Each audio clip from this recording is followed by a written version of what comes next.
Capítulo 5 O Castelo do Conhecimento. O cavaleiro, Esquilo e Rebeca recomeçaram a caminhada pelo caminho da verdade, em direção ao Castelo do Conhecimento. Eles pararam apenas 2 vezes naquele dia, uma para comer e outra para o cavaleiro raspar sua barba descuidada e cortar seu longo cabelo com a borda afiada de sua manopla. Ele parecia e se sentia muito melhor depois que isso foi feito, e estava mais livre agora do que estivera antes. Sem o elmo, podia comer nozes sem precisar da ajuda do esquilo, embora tivesse apreciado a técnica salva-vidas. Ele não a considerava realmente uma forma graciosa de viver.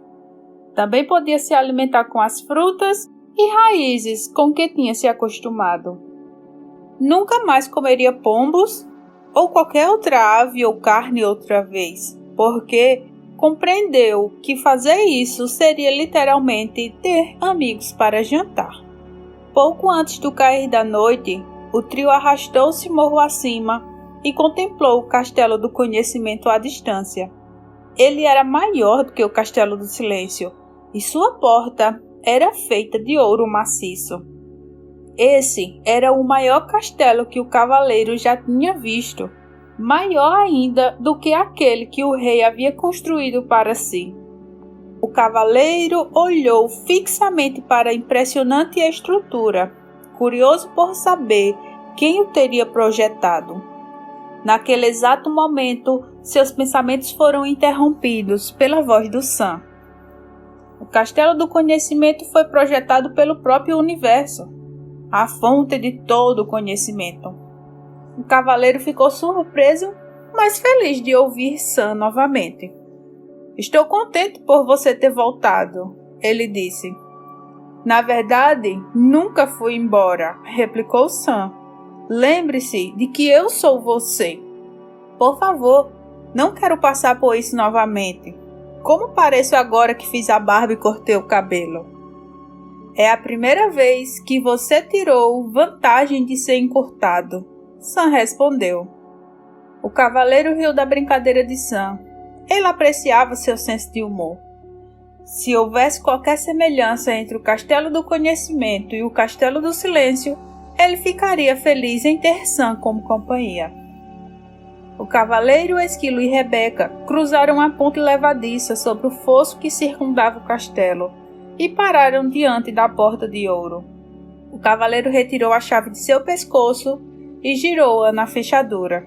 Enquanto empurrava a porta aberta, ele perguntou a Rebeca e Esquilo se eles o deixariam como haviam feito antes. "Não", Rebeca respondeu. "O silêncio é para um. O conhecimento é para todos." O cavaleiro ficou pensando como a palavra pombo veio a significar alguém incrédulo, fácil de enganar. Do inglês, substantivo que significa pombo pode também ser gíria, e neste caso refere-se a alguém trouxa ou otário. Os 3 atravessaram a porta e se depararam com uma escuridão tão densa que o cavaleiro não conseguia enxergar a própria mão. Ele tateou em busca das costumeiras tochas que ficavam junto à porta de entrada dos castelos para iluminar o caminho, mas não havia nenhuma. Um castelo com uma porta de ouro e sem tochas? "Até os castelos simples da região têm tochas", resmungou o cavaleiro, enquanto Esquilo o chamava. O cavaleiro dirigiu-se cuidadosamente até ele e o viu apontando para uma inscrição que brilhava na parede. Estava escrito: "O conhecimento é a luz através da qual você encontrará seu caminho." "Preferia estar com uma tocha", pensou o cavaleiro. "Mas seja quem for que administre esse castelo, sem dúvida encontrou um meio engenhoso de diminuir o consumo de luz." Sam falou sem rodeios. "Isso significa que quanto mais você sabe, mais luminoso ficará aqui dentro. Sam, apostarei em que você está certo." exclamou o cavaleiro, e um vislumbre de luz tremeluziu na sala. Nesse momento, Esquilo chamou novamente o cavaleiro. Ele havia encontrado uma outra inscrição que brilhava entalhada na parede. Será que você não confundiu a necessidade com amor? Ainda perturbado, o cavaleiro resmungou. Suponho que tenho que descobrir a resposta antes de receber alguma luminosidade a mais. Você está pegando rápido, Sam replicou. O cavaleiro resfolegou. Não tenho tempo para brincar de pergunta e resposta. Quero encontrar rápido o meu caminho por este castelo, para poder chegar ao topo da montanha. Talvez o que você tenha a aprender aqui é que você tem todo o tempo do mundo, sugeriu Rebeca. O cavaleiro não estava com humor receptivo e nem disposto a ouvir a filosofia da pomba. Por um momento, considerou mergulhar na escuridão do castelo e andar a esmo. A escuridão, no entanto, era totalmente impeditiva, e sem sua espada ele tinha medo. Parecia-lhe que a única escolha que tinha era descobrir qual o significado da inscrição. Suspirou e sentou-se diante dela.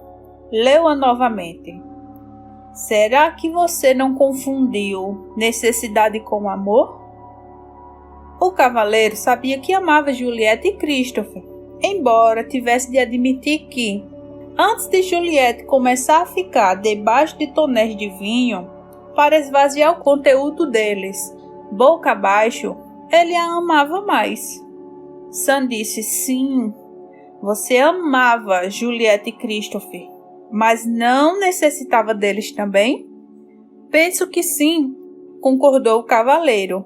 Ele necessitara de toda a beleza que Juliette acrescentara à sua vida, com seu juízo aguçado e sua adorável poesia. Ele também necessitara de tudo de bom que ela fazia, como convidar frequentemente os amigos para virem à casa deles e, sobretudo, para lhe darem uma força, depois que ele ficou preso na armadura. Recordou os tempos em que as atividades de cavaleiro estavam em baixa, e eles não tinham recursos para comprar roupas novas ou contratar serviçais. Juliette fizera belas vestimentas para a família e cozinhara pratos deliciosos para o cavaleiro e seus amigos. O cavaleiro lembrou que Juliette também mantinha o castelo muito limpo e que lhe dera vários castelos para manter limpos. Frequentemente, tinham de se mudar para um mais barato quando ele voltava falido à casa após uma cruzada. Ele deixava Juliette sozinha para fazer a maior parte da mudança, uma vez que, em geral, estava fora participando de algum torneio. Lembrou-se de como ela parecia exausta enquanto movia seus pertences de um castelo para outro e como ela ficava triste quando a armadura se impunha entre eles. Não foi então que Juliette passou a ficar debaixo de tonéis de vinho? Perguntou Sam com sua voz gentil. O cavaleiro assentiu com a cabeça e seus olhos começaram a encher-se de lágrimas. Então um pensamento aterrador lhe veio à mente. Ele não quisera se culpar por tudo que fizera. Preferira culpar Juliette pelo hábito de beber vinho. Na verdade, ele precisava que ela tivesse esse hábito para poder dizer que era tudo culpa dela, inclusive o fato dele ter ficado entalado na armadura. Quando o cavaleiro se deu conta de como havia usado Juliette injustamente, mais lágrimas rolaram em seu rosto. Sim, ele necessitara dela mais do que a amara. Quisera tê-la amado mais e necessitado menos dela, mas não sabia como. Enquanto chorava, ocorreu ao cavaleiro que ele também necessitara de Christopher, mais do que o amara. Um cavaleiro precisava de um filho que saísse e empreendesse batalhas em nome do pai, quando este ficasse velho. Isso não queria dizer que não amava Christopher. Ele amava a beleza dos cabelos dourados de seu filho Também gostava de ouvir Christopher dizer: "Eu amo papai." Mas ao mesmo tempo em que amava esses aspectos de Christopher, eles também eram uma resposta a uma necessidade que havia dentro dele. Envolto em um clarão ofuscante, um pensamento surgiu na mente do cavaleiro. Ele necessitara do amor de Julieta e de Christopher, porque não se amava. Na verdade, ele necessitara do amor de todas as donzelas que resgatara dos dragões e de todas as pessoas por quem lutara nas cruzadas, porque não se amava. O pranto do cavaleiro se intensificou quando ele compreendeu que, se não se amava, não poderia amar realmente os outros. A necessidade que tinha deles era um obstáculo ao amor. Quando admitiu isso, onde antes havia escuridão, um brilho se fez. Em torno do cavaleiro havia uma linda luz clara. Então, uma terna mão tocou no seu ombro, olhando para cima por entre as lágrimas. Viu Merlin lhe sorrindo. Você descobriu uma grande verdade. O mago explicou ao cavaleiro. É somente quando nos amamos que podemos amar os outros. Como começo a me amar? Perguntou o cavaleiro. Você já começou, pelo simples fato de saber o que sabe. Sei que sou um tolo, soluçou o cavaleiro. Não, você sabe a verdade, e verdade é amor. Isso confortou o cavaleiro, e ele parou de chorar. Quando seus olhos secaram, ele percebeu a luz à sua volta. Era diferente de todas as luzes que tinha visto antes. Parecia vir de lugar nenhum, e ao mesmo tempo de todos os lugares. Merlin ecoou os pensamentos do cavaleiro. Não há nada mais bonito que a luz do autoconhecimento. O cavaleiro contemplou a luz e em seguida encarou as trevas à frente. Não existe escuridão neste castelo para você, não é mesmo? Não, respondeu Merlin, não mais. Encorajado, o cavaleiro se levantou, pronto para seguir. Agradeceu a Merlin por aparecer, mesmo sem ter sido chamado. Tudo bem, disse o mago. Às vezes a gente não sabe quando é hora de pedir ajuda. E dizendo isso, desapareceu. Quando o cavaleiro recomeçou a andar, Rebeca surgiu da escuridão voando à sua frente. Uau! Ela disse toda empolgada. Tenho algo para lhe mostrar que você nem imagina. O cavaleiro nunca tinha visto Rebeca tão excitada. Normalmente ela era bastante comedida, mas agora subia e descia pulando no ombro do cavaleiro, mal podendo se conter, enquanto guiava este e Esquilo até um grande espelho. É esse! Rebeca arrulhou alto, seus olhos brilhando de entusiasmo. O cavaleiro ficou desapontado. É apenas um velho espelho barato, ele disse impacientemente. Vamos ter de seguir em frente.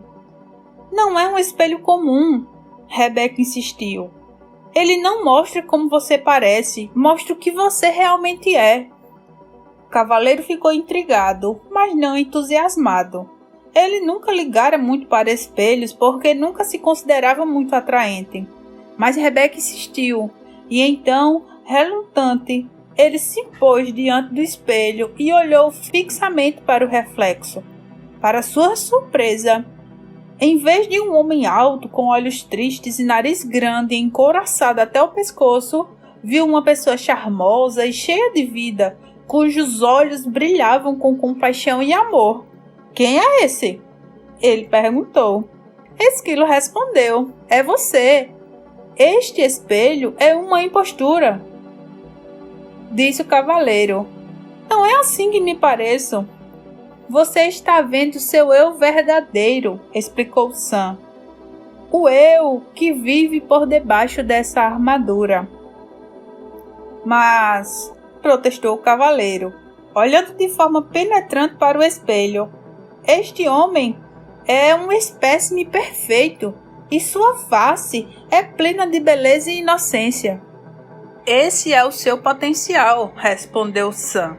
Ser belo, inocente e perfeito. Se esse é o meu potencial, disse o cavaleiro, algo terrível aconteceu no meu percurso para realizá-lo. Sim, replicou Sam. Você colocou uma armadura invisível entre você e os seus sentimentos verdadeiros. Ela está em você há tanto tempo que se tornou visível e permanente. Talvez eu tenha realmente escondido meus sentimentos, disse o cavaleiro, mas eu não podia simplesmente dizer tudo que vinha à minha cabeça e fazer tudo o que tinha vontade de fazer. Ninguém iria gostar de mim. Ao pronunciar essas palavras, o cavaleiro parou abruptamente, compreendendo que vivera toda a parte da sua vida, de maneira a fazer com que as pessoas gostassem dele. Pensou em todas as cruzadas que lutara, os dragões que matara e as donzelas que salvara da aflição. Tudo para provar que ele era bondoso, gentil e amoroso. A verdade é que ele não precisava provar nada disso. Ele era apenas bondoso, gentil e amoroso. Dardos arremessados, ele exclamou. Desperdicei minha vida inteira.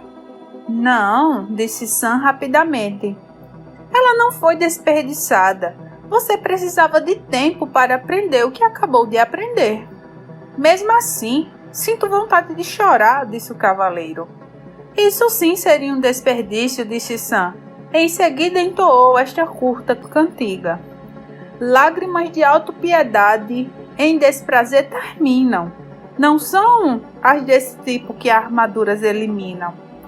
O cavaleiro não estava com estado de espírito para apreciar as cantigas de Sam, ou mesmo seu humor. Pare com essas rimas desagradáveis, ou vou chutá-lo para fora daqui, ele berrou. Você não pode me chutar para fora, divertiu-se Sam. Eu sou você. Você se esqueceu? Naquele momento, o cavaleiro teria dado um tiro em si mesmo com satisfação para se livrar de Sam.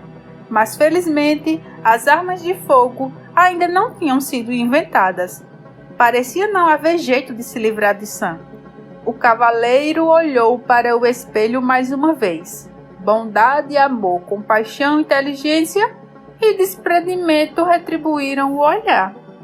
Ele compreendeu que tudo o que precisava fazer para possuir essas qualidades era reivindicá-las, pois elas sempre haviam lhe pertencido. Com esse pensamento, a linda luminosidade resplandeceu novamente, mais clara do que antes. Ela iluminou a sala inteira, revelando para a surpresa do cavaleiro que o castelo era composto apenas de uma sala gigantesca. É o código padrão para a construção de um castelo do conhecimento, disse Sam. O verdadeiro conhecimento não é dividido em compartimentos, pois todo ele emana de uma única verdade. O cavaleiro concordou, balançando a cabeça, e justo quando estava pronto para partir, Esquilo chegou correndo. Este castelo possui um pátio que tem uma grande macieira bem no meio. Oh, leve-me até ela, disse o cavaleiro avidamente, já que estava começando a sentir muita fome. O cavaleiro e Rebeca seguiram Esquilo até o pátio. Os galhos robustos da grande árvore curvaram-se para o peso das maçãs, mais vermelhas e brilhantes que o cavaleiro já vira. O que acha dessas maçãs? Zombou Sam. O cavaleiro pegou, dando risadinhas. Depois notou uma inscrição esculpida numa laje de pedra ao lado da árvore. Para essa fruta não imponho condição, mas que você agora aprenda sobre a ambição. O cavaleiro refletiu sobre essas palavras, mas francamente não tinha a menor ideia do que elas queriam dizer. Decidiu ignorá-las. Se você fizer isso, nunca sairemos daqui, disse Sam. O cavaleiro gemeu. Essas inscrições estão ficando cada vez mais difíceis de entender. Ninguém falou que o castelo do conhecimento seria moleza, disse Sam firmemente. O cavaleiro suspirou, pegou uma maçã e sentou-se debaixo da árvore com Rebeca e Esquilo. Vocês dão conta desta? Ele lhes perguntou. Esquilo fez que não com a cabeça. O cavaleiro olhou para Rebeca, que também fez que não com a cabeça. Mas sei com certeza, disse a pomba pensativamente, que não tenho ambições. Nem eu, aparteou o esquilo. E aposto como essa árvore também não tem nenhuma. Existe um propósito para ela, disse Rebeca. Essa árvore é como a gente, não tem ambições.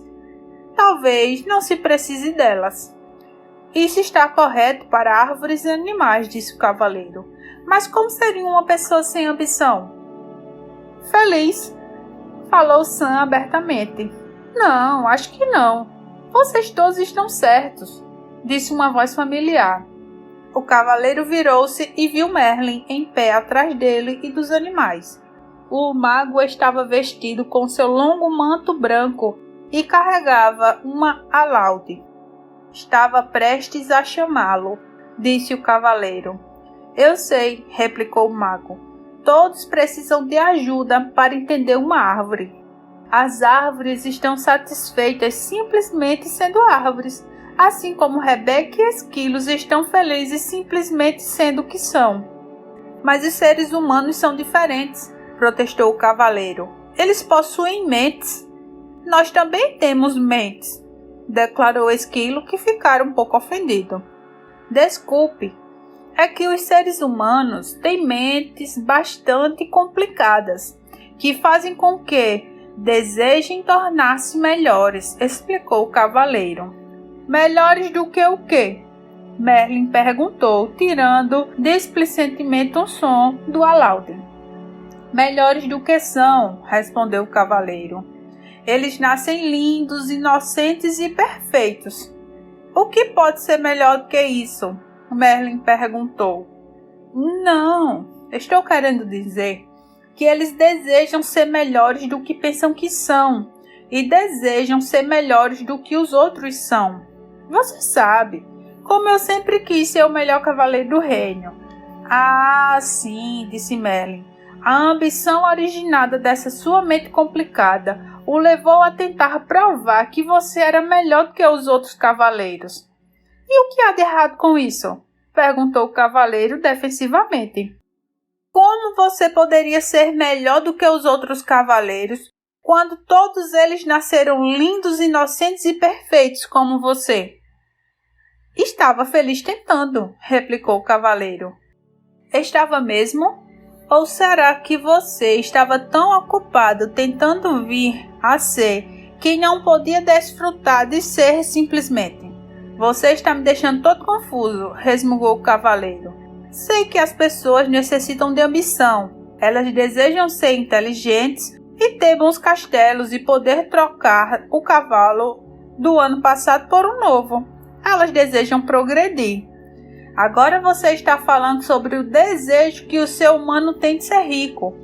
Mas se ele é bondoso, amoroso, compassivo, inteligente e generoso, como poderia ser mais rico? Essas riquezas não compram castelos e cavalos, disse o cavaleiro. É verdade, Merlin sorriu. Existe mais de um tipo de riqueza, assim como existe mais de um tipo de ambição. Para mim, ambição é ambição. Ou a pessoa deseja ir em frente, ou não deseja. Não é tão simples assim, respondeu o mago. A ambição, originada na mente, pode lhe render lindos castelos e belos cavalos. Entretanto, somente a ambição que vem do coração pode trazer também felicidade. O que é a ambição que vem do coração? Questionou o cavaleiro. A ambição do coração é pura. Ela não compete com ninguém e não fere ninguém. De fato, ela o serve de tal maneira que serve os outros ao mesmo tempo. Como? Perguntou o cavaleiro, esforçando-se para compreender. É nesse momento que podemos aprender com a macieira. Ela se tornou graciosa e plenamente madura, cheia de bons frutos, que ela dá livremente a todos. Quanto mais maçãs as pessoas retiram dela, disse Merlin, mais ela cresce e mais formosa se torna. Esta árvore está fazendo exatamente o que as macieiras devem fazer, realizando seu potencial para o benefício de todos. Pode acontecer o mesmo com as pessoas, quando a ambição delas vem do coração. Mas, objetou o cavaleiro, se eu ficasse por aí o dia todo, dando maçãs de graça, não teria condições de possuir um castelo elegante, nem poderia trocar o cavalo do ano passado por um novo. Você, como a maioria das pessoas, deseja possuir uma porção de coisas boas, mas é necessário separar necessidade de ganância. Vá dizer isso a uma esposa que deseja um castelo em um reino melhor, retorquiu o cavaleiro. Um ar de divertimento despontou no rosto de Merlin. Você poderia vender algumas de suas maçãs para pagar pelo castelo e cavalos novos. Depois poderia doar as maçãs de que não precisasse para que os outros pudessem se alimentar. É mais fácil para as árvores do que para as pessoas desse mundo, disse o cavaleiro filosoficamente. É tudo uma questão de percepção, disse Merlin. Você recebe a mesma energia vital que a árvore. Usa a mesma água, o mesmo ar e o mesmo alimento da terra. Garanto-lhe que se aprender com a árvore, também poderá gerar os frutos que a natureza tem o propósito de gerar. Garanto-lhe que se aprender com uma árvore, também poderá gerar os frutos que a natureza tem o propósito de gerar. E logo terá todos os castelos e cavalos que desejar. Você quer dizer que eu poderia conseguir tudo de que preciso simplesmente permanecendo enraizado e sem sair do meu próprio quintal? Perguntou o cavaleiro zombeteiramente. Merlin riu. Aos seres humanos foram dados 2 pés, para que não precisassem ficar em um mesmo lugar, mas se ficassem sossegados mais vezes para aceitar e desfrutar, em vez de ficarem correndo de um lado para o outro atrás das coisas, compreenderiam verdadeiramente a ambição que vem do coração. O cavaleiro sentou-se silenciosamente, refletindo sobre as palavras de Merlin. Contemplou a macieira florescendo diante dele. Seus olhos se deslocaram para Esquilo, depois para Rebeca e finalmente para Merlin.